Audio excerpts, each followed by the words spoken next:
आज मी तर मिक्स जे ड्रायफ्रूट्स किंवा अजून काही बिया असतात त्याच्यापासून लाडू बनवलेले होते.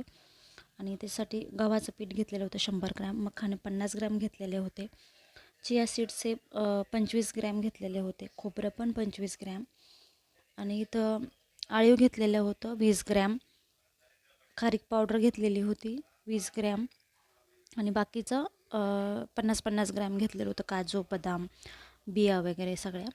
आणि जे खसखस होती ती 10 ग्रॅम घेतलेली होती. आणि गूळ हा मी 250 ग्रॅम घेतलेला होता. जर गुळाचं तुम्हाला कमी जास्त तुम्ही करू शकता तुमच्या लाडूनुसार. आणि इथं जे चिया सीड्स आहे ती मी कोरडे भाजलेले आहे, त्याच्यामध्ये तूप वगैरे टाकलं नाही. तुम्हाला हवं असेल तर तुम्ही तूप पण टाकू शकतात. चिया सीड्स आणि अळीव हे दोन्हीच फक्त मी कोरडे भाजले, बाकीचं सर्व मी तूप टाकून भाजलेलं आहे. आणि तुम्हाला म्हणजे कोरडं भाजल्यानंतर छान ते भाजल्या जातात व्यवस्थित ते, आणि बारीक पण होतात. त्यामुळं मग मी तसे भाजलेले आहे. आता दोन्ही एकत्रच भाजलं मी, सूर्यफुलाच्या बिया आणि पंपकिन सीड्सचे. छान थोडंसं जास्त पण भाजायचं नाही, नाहीतर मग ते कडवट लागतं त्याची टेस्ट. थोडंसं ब्राऊन याच्यावर भाजलं की मग छान वाटतं. थोडं थोडं तूप टाकून भाजायचं. आता तुम्हाला खूप सारं तिथं तूप टाकू शकता, किंवा नंतर आपण बांधतो ना त्यावेळेस पण तुम्ही तूप टाकू शकता.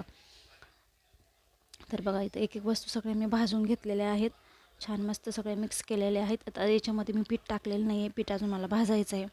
पीठ पण छान ब्राऊन होईपर्यंत भाजायचं. आता मी इथं थोडंसं अर्धं पीठ भाजून ठेवलेलं तुम्हाला दाखवते बघा किती ब्राऊन होतं आहे. जेणेकरून ना ते पीठ असं आपण जेव्हा खातो तेव्हा ते पीठ लागायला नको, त्यामुळे थोडंसं छान भाजून घ्यायचं तूप टाकून. फक्त त्याला हलवत राहायचं, ना तर खाली चिटकून बसतं ते पीठ. आता मला पाक वगैरे तयार करायचं, त्याच्या अगोदर मी हे सगळं मिक्सरमधून काढून घेते. थोडंसं थंड होऊ द्यायचं. थंड झाल्याच्यानंतर मिक्सरमधून हे बघा अशा पद्धतीने मी काढलेलं आहे. आणि मग आता पाक करायला घेते. आता थोडंसं 1 चमचा तूप टाकले, तुम्हाला हवं तर टाका, नाहीतर नाही टाकलं तरी चालेल. नंतर तुम्ही जेव्हा सगळं मिक्स केल्याच्यानंतर वरतून तुम्ही तूप टाकू शकता जेव्हा आपण लाडू बांधतो तेव्हा. आणि अगदी फक्त हे करायचं आहे, म्हणजे गूळ वितळून घ्यायचं आहे. त्याला काही 1 तारी किंवा 2 तारी असं काही पाक करायचं नाही. आणि छान एकजीव करून घ्यायचं ते गूळ, आपण गुळाचा जो पाक करून टाकलेला होता तो.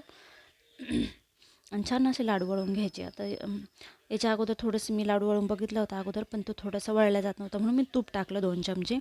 तुम्हाला हवं असेल तर याच्यापेक्षा तुम्ही जास्त तूप टाकू शकता. तर मस्त छान लाडू वळून घ्यायचे.